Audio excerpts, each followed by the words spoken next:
शिल्पा शेट्टी के बारे में आज फिर से आपसे मुझे बात करने का मौका मिल गया। आखिर वो आजकल इतने ज्यादा ट्रेंड में चल रही हैं कि हर दिन कुछ ना कुछ उनके साथ हो ही जाता है। अब उन्होंने मीडिया हाउसेस के खिलाफ जो केस किया था उसको हाई कोर्ट ने, बॉम्बे हाई कोर्ट ने रफा दफा कर दिया। क्या कुछ शिल्पा शेट्टी को कोर्ट में सुनना पड़ा उसके बारे में मैं आपको पूरी जानकारी दूंगा।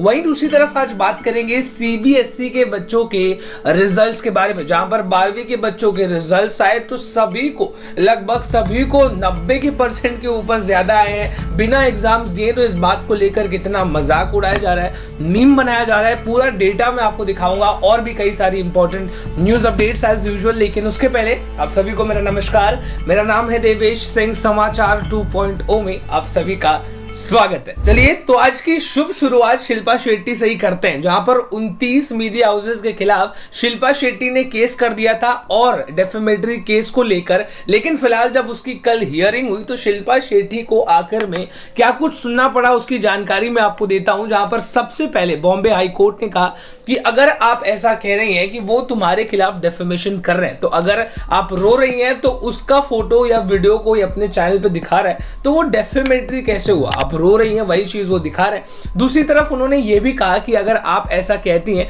कि डेफेमेशन किया जा रहा है तो मुझे आप बताइए, अगर पुलिस वाले कह रहे हैं कि इनके खिलाफ पॉर्न का केस रजिस्टर है तो उसी चीज को मीडिया हाउस वाले भी दिखाएंगे, जो पुलिस कहती है उसी को फॉलो करेगी मीडिया वाले, तो वो डेफेमेटरी कैसे हुआ? आप कह रही हैं कि बहुत सारे कंटेंट को जो मेरे खिलाफ चलाए जा रहे हैं सबको टेक डाउन कर दिया जाए। तो मैं आपको बता दूं ये मीडिया के खिलाफ एक उनकी फ्रीडम को रोकने का तरीका होगा।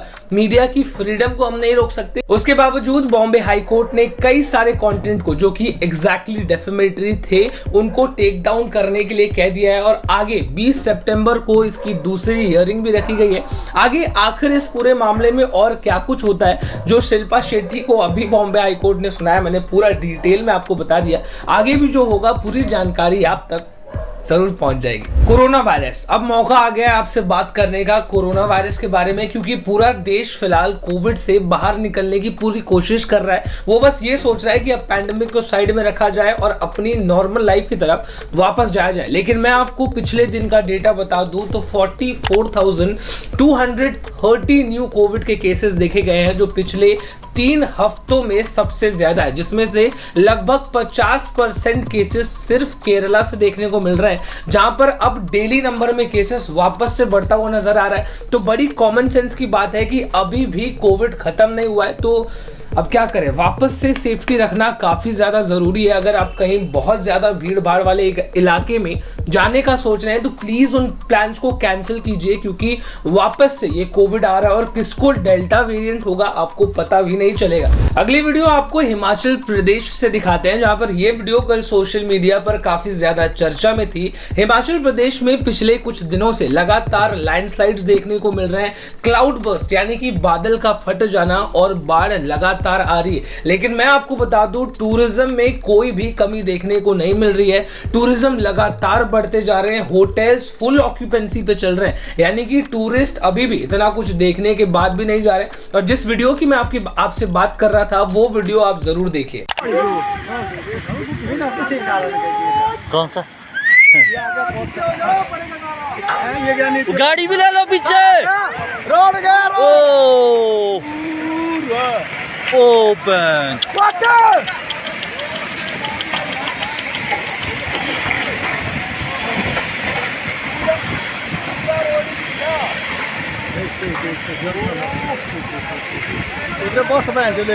और ये फंसा रहा था कि बस। आगे बढ़ते हुए मैं पति पत्नी के बीच की कुछ बातें आपको बताता हूँ। वैसे तो मैं बहुत ज्यादा एक्सपीरियंस नहीं हूँ, मेरी शादी नहीं हुई है, लेकिन कुछ आर्टिकल्स मेरे सामने पड़े हैं जिसके बारे में कल की स्टोरी है, मैं आपके साथ शेयर करना चाहता हूँ। अगर आप हिंदुस्तान में हैं और आप अपने पति के मैसेजेस ऑफनली चेक करते रहती है तो आप बस खैर मनाइए कि आप हिंदुस्तान में हैं, किसी और कंट्री में नहीं। यूएई की कहानी मेरे सामने जो मैं आपको बताने जा रहा हूं, जहां पर एक बीवी अपने पति के मैसेजेस को चोरी छुपके देखा करती थी, जिसके बाद उन्हीं के पति ने उनके ऊपर केस ठोक दिया, जिसके बाद 1,64,000 रुपीज कोर्ट ने उस औरत को, उनकी बीवी को भरने को कहा। यहां तक कि जो लीगल एक्सपेंसेस हुए उनके पति के वो भी उन्हीं को भरने, जिसकी कीमत है 44,000 रुपीज। बस इतना इतना ही नहीं, इसके बाद उनके पति ने उनके साथ डाइवोर्स तक ले लिया। तो अगर आप ऐसा कुछ करने का सोच रही हैं तो आप बस यूएई में जाकर ऐसा नहीं करिए, वरना आपके खिलाफ बहुत स्ट्रिक्ट एक्शन लिए जा सकते हैं। बस फाइन ही नहीं, डाइवोर्स तक भी मामला बढ़ सकता है। लव जिहाद करनी सेना हिंदू मुस्लिम। अगली न्यूज अपडेट उत्तर प्रदेश के बलिया जिले से, जहां पर दो लोग आपस में शादी करने जाते हैं, इंटरकास्ट मैरिज। लड़की दलित होती है, लड़का मुसलमान। कोर्ट में शादी करते वक्त तुरंत करनी सेना के लोग पहुंच जाते हैं उस शादी को रोकने के लिए। वो कह देते हैं कि ये पूरा मामला लव जिहाद का है, जबरदस्ती शादी कराई जा रही है। यहां तक कि वो ये भी कह देते हैं कि लड़की अभी माइनर है, 18 साल से ऊपर की भी नहीं है। एक वीडियो आई है सामने जहां पर वो लोग उस लड़के को धमकी देते हुए भी नजर आ रहे हैं, और ये भी उस वीडियो में रिकॉर्ड हो गया है कि लड़की कह रही है कि वो जो मुस्लिम लड़का है उससे मैं अपनी मर्जी से शादी कर रही हूं, जिसके बावजूद वो लोग उन दोनों को हटा देते हैं, वहां से ले जाते हैं पुलिस स्टेशन। पुलिस ने इस पूरे मामले को अपने कंसिडरेशन में लिया और उस लड़की को माता पिता के पास वापस भेज दिया। उन्होंने कहा कि अब लड़की कोर्ट में अपना स्टेटमेंट देगी और उसके बाद स्ट्रिक्ट एक्शन लिया जाएगा। पुलिस का ये कहना है कि इस पूरे मामले में लव जिहाद का कोई एंगल नहीं है, और ये भी पता चला कि उस लड़की के पिता ने उस मुस्लिम लड़के के खिलाफ पुलिस कंप्लेंट रजिस्टर कर रखी है किडनैपिंग का, जहां पर किडनैपिंग का मामला रजिस्टर्ड है। और पुलिस का यह कहना है कि अब अगला स्टेटमेंट लड़की देगी कि लड़की को क्या कहना है कोर्ट के अंदर, जिसके बाद कोर्ट का जो फैसला होगा उसके बाद स्ट्रिक्ट एक्शन लिया जाएगा। गोवा से रिलेटेड न्यूज अपडेट मैंने आपको कल दी ही थी, जहां पर गोवा की चीफ मिनिस्टर, जहां पर बीजेपी की सरकार है, वो अभी फिलहाल सबसे ज्यादा हाइप में है, क्योंकि उन्हीं के चीफ मिनिस्टर ने यह कह दिया कि लड़कियों को रात में बाहर नहीं निकलना चाहिए, उनके माता पिता की गलती है। अब ये पूरा मामला चल ही रहा था, पूरा रेप केस का, जहां पर बीजेपी की सरकार और उनके चीफ मिनिस्टर को ब्लेम किया ही जा रहा था। तभी इसी के दौरान एक और रेप केस सामने निकल के आ रहा है, जहां पर एक 25 साल की महिला, जिसको वहां पर नौकरी देने के लिए बुलाया गया था कि आपको नौकरी मिलेगी, नौकरी देने के बहाने उनको वहां पर बुलाया गया, जिसके बाद उनका बलात्कार किया गया उन्हीं के कमरे में 3 दिनों तक लगातार। जिसके बाद किसी तरीके से उन्होंने वहां से भागकर तुरंत पुलिस कंट्रोल में फोन किया, जिसके बाद पुलिस ने फिलहाल उन दोनों आरोपियों को अरेस्ट कर लिया है। इस पूरे मामले में इन्वेस्टिगेशन चल रही है। कुछ डिप्रेसिंग न्यूज अपडेट्स के बाद अब मैं आपको एक मोटिवेशनल स्टोरी सुनाने जा रहा हूं, जो कि अमित पंगल की है। अब रोहतक जैसे छोटे गांव से निकलकर सीधा टोक्यो ओलंपिक्स तक इन्होंने अपना सफर तय किया है, जो कि इंडिया को रिप्रेजेंट करेंगे 52 वेट के अंदर बॉक्सिंग चैंपियनशिप में। मैं आपको बता दूं 2020 में इन्होंने वर्ल्ड बॉक्सिंग चैंपियनशिप में गोल्ड मेडल लाया था, और फिलहाल हिंदुस्तान की नजर इनके ऊपर। इनकी भी एक मोटिवेशनल वीडियो आप जरूर देखिए। घर नहीं आता था, वहीं सो जाता, लेकिन प्रैक्टिस मिस नहीं करता था। ये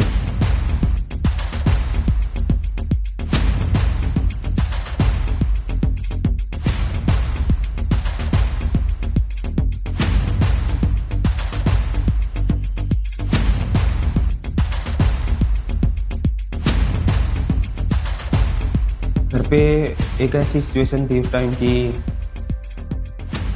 इतने भी पैसे नहीं थे मेरे पास कि मैं मेरे कोच की फीस तक दे पाऊँ।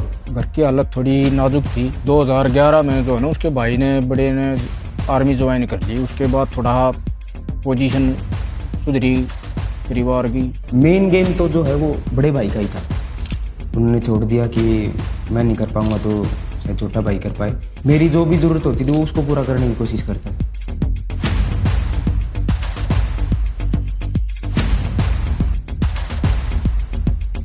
बचपन से उनके पास गया हूँ, मैं बहुत ही छोटा था, वो तो कोई गेम करने की एज भी नहीं है। शुरुआत में यहाँ जो है ना हमारे गांव में एक छोटी ही बॉक्सिंग एकेडमी खोली थी अनिल कोच जी ने, जो हमारे गांव के नज़दीक है। और 1 साल के अंदर अंदर जो है ना उन्होंने अपने कोच का दिल ऐसा जीत लिया कि उनके कोच ने भी जो है ना उनको ऐसा परख लिया कि ये बच्चा आगे चल के कुछ देश के लिए मेडल की उम्मीद रख सकता है।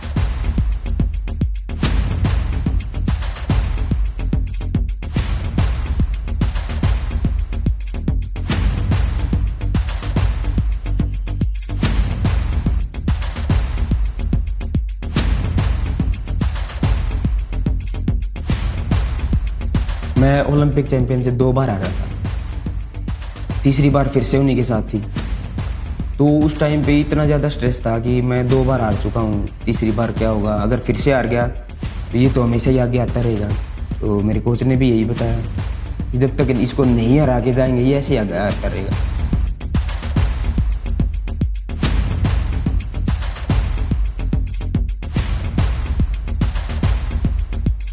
पापा का, मेरे कोच का, मेरे भाई का। इनके फेस पे, इनके मुंह से बस एक आवाज़ निकलती, गोल्ड लेके आना। बस यही सुनने को मिलता है बस इनसे।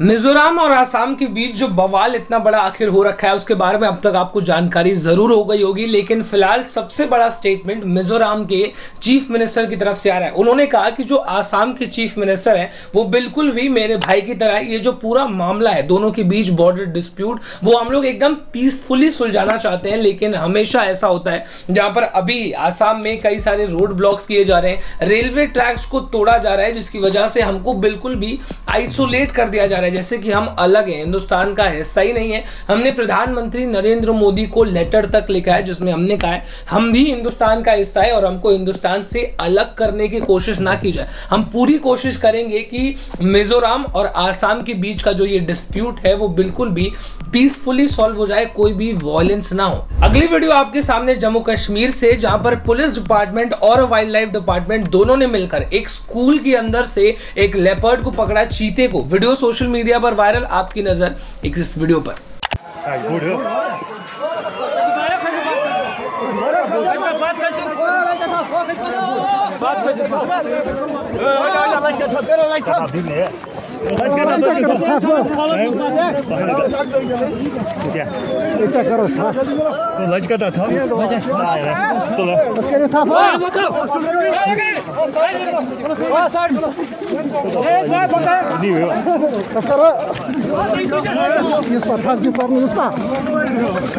अगली न्यूज अपडेट दानिश सिद्दीकी की तरफ से। वही जर्नलिस्ट जो कि एक अवार्ड विनिंग जर्नलिस्ट था, अफगानिस्तान में उनकी जान चली गई, जिसके बाद कई सारे मीडिया हाउसेस ये कहने लग गए कि उनकी जान तालिबान ने नहीं ली बल्कि क्रॉस फायरिंग के दौरान उनकी जान गई। जिसके बाद इस पूरे मामले पर एक नया रिपोर्ट निकल के आ रहा है जो कि वॉशिंगटन से है, और उस पूरे रिपोर्ट में बकायदे पूरी जानकारी दी गई है कि क्रॉस फायरिंग के दौरान नहीं, ये अफगानिस्तान और जो तालिबान के ट्रूप्स हैं उनके बीच में जो वॉर होता है उसको कवर करने गए थे, जिसके बाद इनके ऊपर अटैक हो गया। तो जो कमांडर और कई सारे ऑफिसर्स थे वो स्प्लिट हो गए, लेकिन तभी भी जर्नलिस्ट के साथ 3 और ऑफिसर्स थे। उन्होंने उसको बचाने की कोशिश की, लेकिन तभी उनको एक गोली लगी, जिसके बाद उनकी टीम ने उनको एक मस्जिद में लेके गए उनका इलाज करने के लिए। और आसपास में सभी लोगों को पता चल गया कि इस मस्जिद में एक जर्नलिस्ट मौजूद है। जिसके बाद इसके बारे में तालिबानियों को पता चला, तो वो सिर्फ वहां पर इसलिए गए क्योंकि वहां पर एक जर्नलिस्ट था। रिपोर्ट के हिसाब से ये कहना है कि जब वो तालिबानी वहां पर पहुंचे तब वो Danish Siddiqui journalist, Indian journalist जिंदा थे। उन्होंने उसकी आइडेंटिटी देखी कि आखिर ये कहां से है। उन्होंने देखा कि ये एक इंडियन है और उसका मर्डर सिर्फ इसलिए किया गया क्योंकि वो एक भारतीय थे। जिसके बाद उन्होंने ये भी कहा, जिन्होंने ये रिपोर्ट लिखी है, कि मैंने कई सारे फोटोज और एक वीडियो जो कि इंडियन गवर्नमेंट के किसी सोर्स ने उनको दी, उन्होंने उनका नाम रिवील नहीं किया, जिसमें उन्होंने देखा कि सबसे पहले दानिश सिद्दीकी के सर पर मारा जा रहा था, जिसके बाद उनकी पूरी बॉडी को गोलियों से भून दिया गया। तो ये कहना कि जान क्रॉस फायरिंग के दौरान गई बिल्कुल भी बेसलेस थी। तालिबान टेररिस्ट ने जबरदस्ती जानबूझकर दानिश सिद्दीकी की जान ली है। अगली न्यूज अपडेट क्रिकेट से, जहां पर Ben Stokes star celebrity cricketer अपने क्रिकेट करियर से इंडेफिनिट टाइम के लिए ब्रेक ले रहे हैं। सभी फॉर्मेट से उन्होंने ब्रेक ले लिया है, लेकिन इस बात की कोई पुष्टि नहीं है कि आखिर कितने समय तक वो क्रिकेट नहीं खेलेंगे। रिपोर्ट्स का ये कहना है कि अपने मेंटल हेल्थ के लिए, जो कंपटीशन का प्रेशर होता है उसको अपने ऊपर से थोड़े समय के लिए हटाने के लिए उन्होंने ब्रेक लिया। जिसके बाद इंडिया के साथ जो उनके मैचेस होने वाले उसमें भी बेन स्टोक्स आपको देखने को नहीं मिलेंगे। चलिए इसी के साथ आज की आखिरी न्यूज अपडेट आपके लिए कवर करते हैं, जहां पर सबसे ज्यादा हिलेरियस रिजल्ट्स के बारे में बात करेंगे। सीबीएसई 12वीं के बच्चे जो सीबीएसई बोर्ड से बिलोंग करते हैं, उनमें सभी बच्चों को 90% से ऊपर है। मैं आपको बता दूं डेटा एग्जैक्ट, तो 70,000 स्टूडेंट्स ऐसे हैं जिनको 95% से ऊपर है, और 1.5 लाख बच्चे ऐसे हैं जिनको 90% से ज्यादा है बिना एग्जाम दिए। अब जो पिछले साल का रिजल्ट था जिसमें 88% बच्चे पास हुए थे, इस बार 99.7% बच्चे पास हो गए। अब किसी ने एग्जाम ही नहीं दिया तो बड़ी जाहिर सी बात है कि सभी बच्चे पास हो जाएंगे, लेकिन जो पॉइंट के कुछ रह गए उनके लिए बुरी खबर है, बेचारे वो क्यों फेल हो गए, वो भी बिना एग्जाम दिए। लेकिन एनीवेज इस पूरे मामले पर लोग बड़े मीम बना रहे हैं। कि तुमको भी 90%, तुमको भी 90% और तुमको भी 90%, सभी बच्चों को ज्यादातर 90% से ज्यादा के मार्क्स मिले। एनीवेज अब उनका अपना लक है। के साथ आज की न्यूज अपडेट में बस इतना ही। कल आपसे फिर से मुलाकात करेंगे, तब तक आप अपना ख्याल रखिए। This is me Devesh Singh signing off. जय हिंद।